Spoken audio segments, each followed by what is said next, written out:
Hi, good day. My name is Ngozi Osakwe and I'm talking on nutrition and digestion. Focus on this. So, Ngozi Osakwe, nutrition and digestion.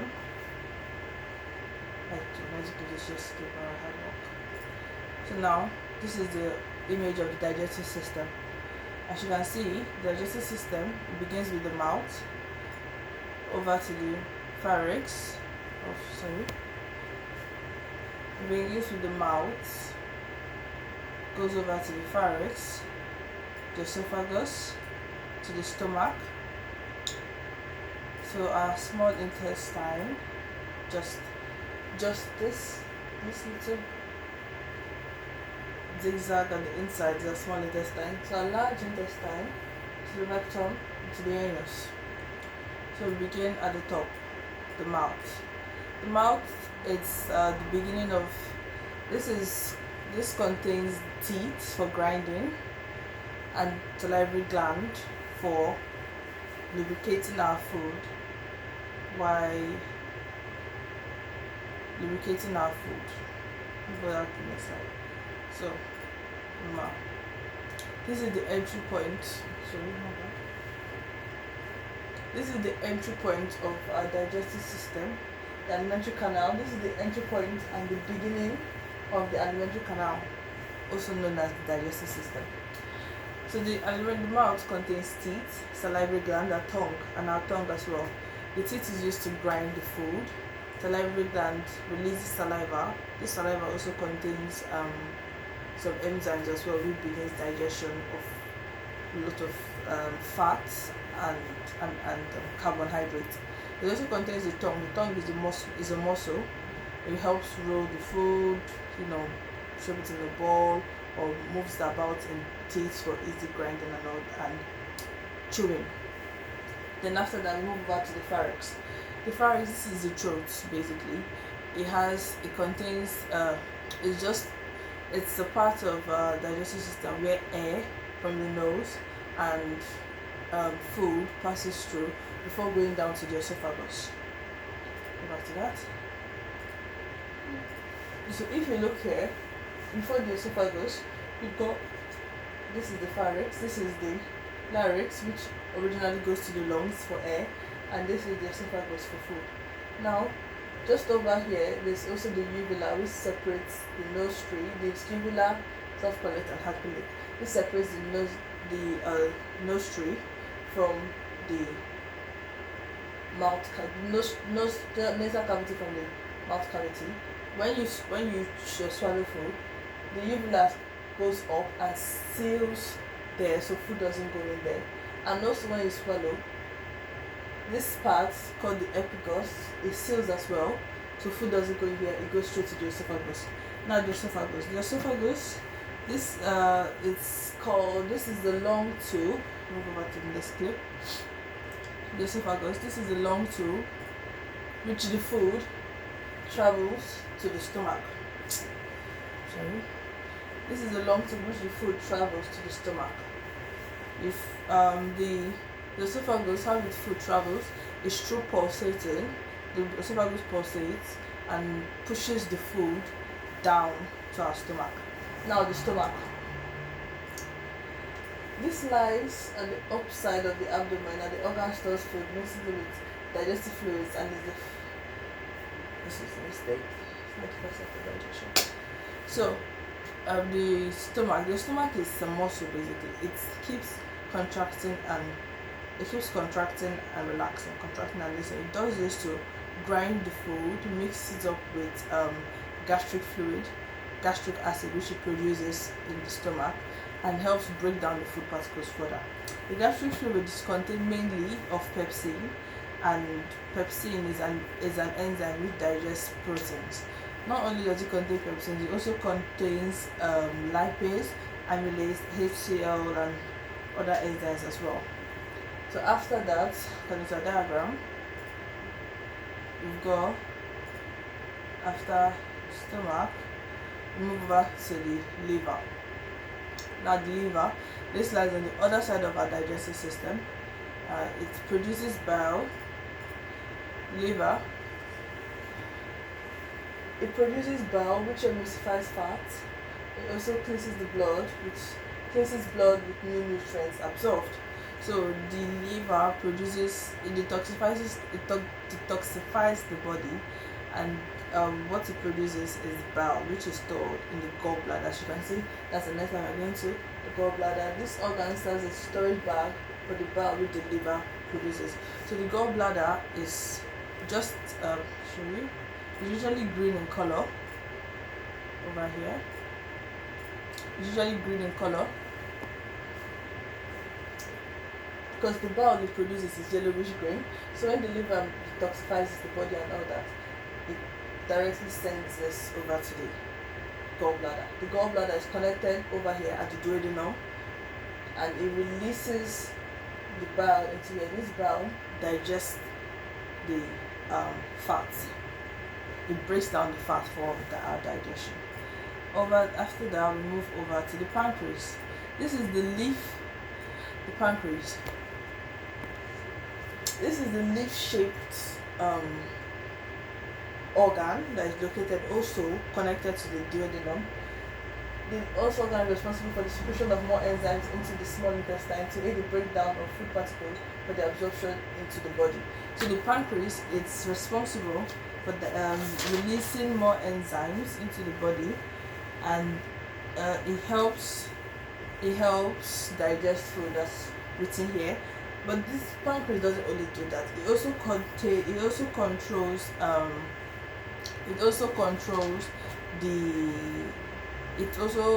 has the ability to control our hormones as well, mostly insulin and glycogen. Yes, which thereby controls the not controls per se, but it balances our sugar level in our system. Now, after that, we move over to the small intestine. The small intestine, this is the main role of the small intestine to absorb the nutrients and water produced from food breakdown. So the small intestine is 22 meters long, usually in adults, and food particles travels through the small intestine. And in the small intestine, it contains this little finger-like projections called villi. So the villi it allows the small intestine to have more surface area, giving the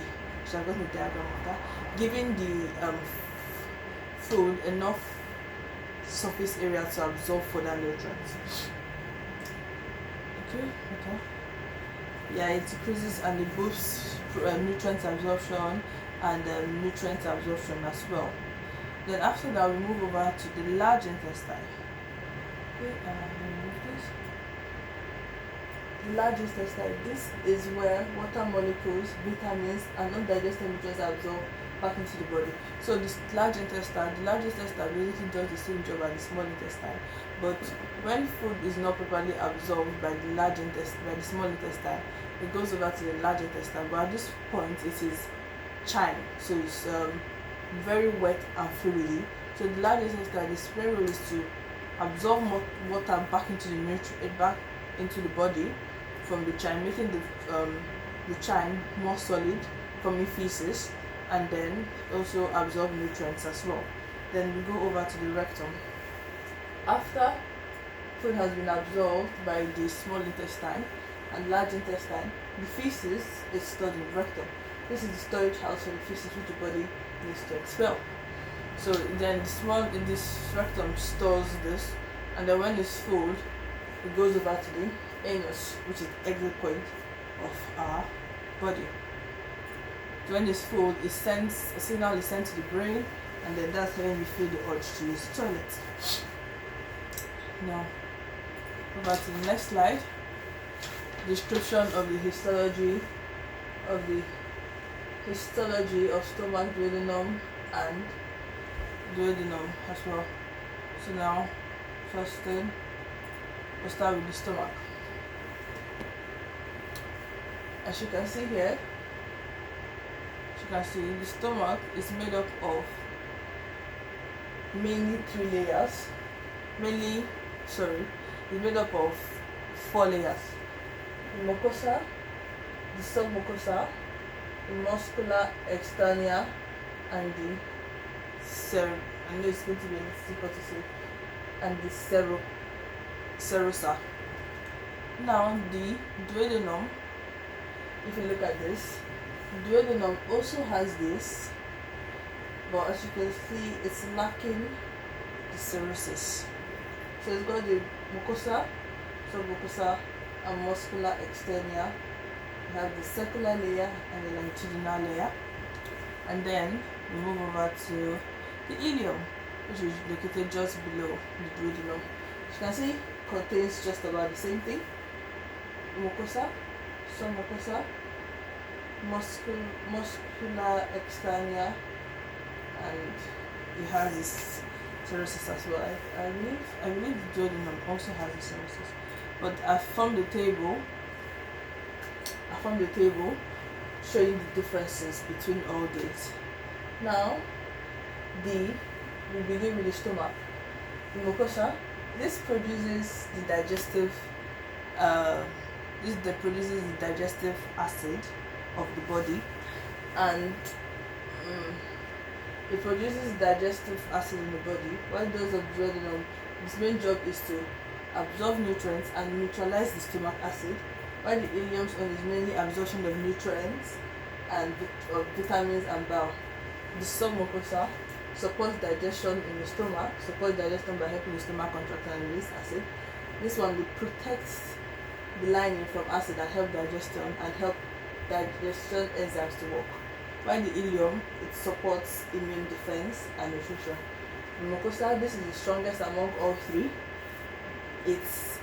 Its main role is the mixing of food with gastric acid while crushing it further. For the other one, it gently moves food, partially digested food forward while mixing it with enzymes and bile. While for the ileum, it keeps food moving forward. I also noted other more things about this. We have the villi. It's absent in this. It's present in duodenum and ileum because it's present in small intestine, and these are part of the small intestine. We have the gastric pit, which is related to the gastric gland, produces the gastric fluid. We have this, the Bonner gland, which produces alkaline to neutralize the stomach acid here. And then you've got this is the immune system, which produces the immune defense of the digestive system. Then you have the serosa. It's fully present in the stomach, fully present in ileum, but partially present in duodenum. The duodenum is replaced with something else. I completely forgot. Sorry about that. Then move over to the next slide. Oh, not to the next slide. Now the liver. The liver is the largest internal organ of the body. It weighs up to 1.4 kg in the adult. Its main role is filtration and bile production. So after the body absorbs its nutrients from the small intestine, it goes up to the liver, and the liver takes out the toxins or the excess nutrients and stores the excess, and then it discards the toxins. These toxins gets discarded to the gallbladder as bile, which is a greenish yellow fluid. That is basic use of that. Now we have the 7 requirements of the balanced diet. Carbohydrates, this is the energy source of the body. Protein, this is the building block of the body, because this is because they are made up of amino acids which the body uses to grow, repair, and build. You have fats. These are present as fatty cells in several parts of the body, which is under the skin, bone marrow, breast tissue, to name a few. And some of the vitamins needed by the body needs fat to be absorbed. You have fiber. This is present in plants. They help bowel movement. Unlike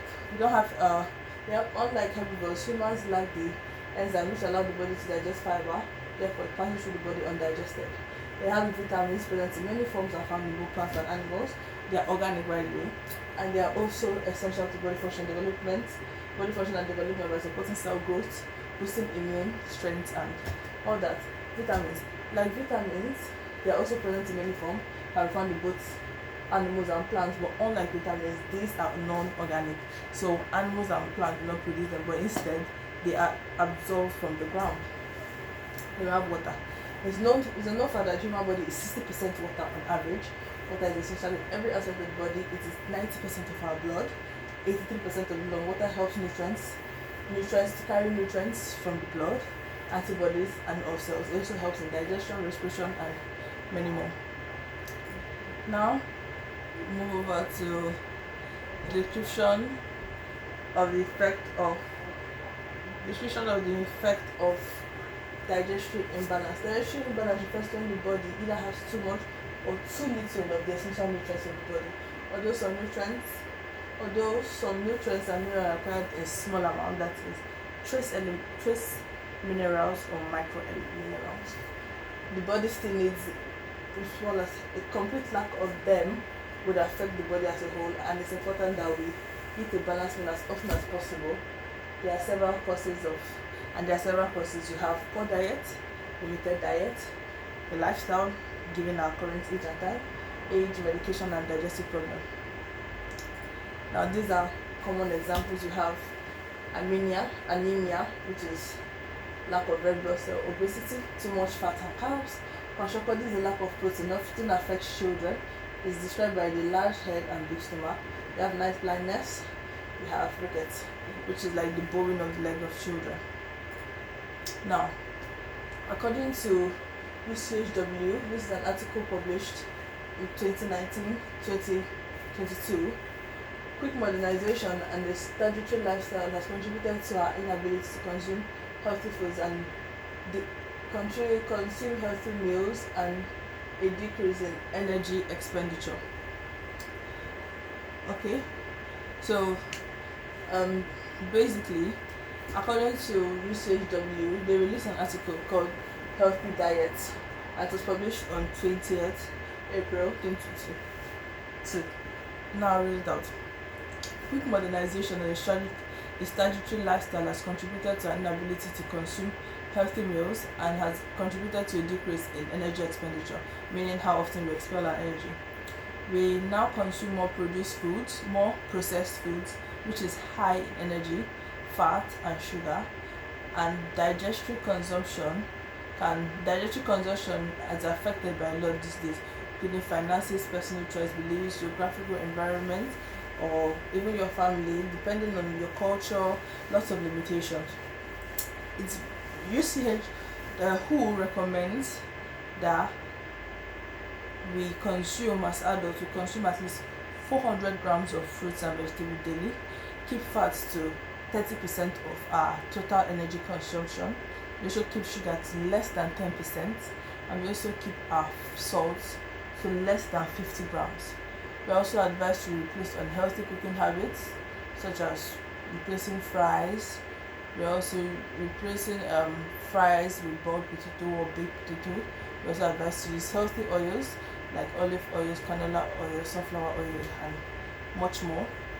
Also advised to consume lean meats, eat less baked goods, and more packaged foods. This is the recommendation by UCHW in 20th April 2020. I'm sorry I kind of rushed through this because I was running out of time.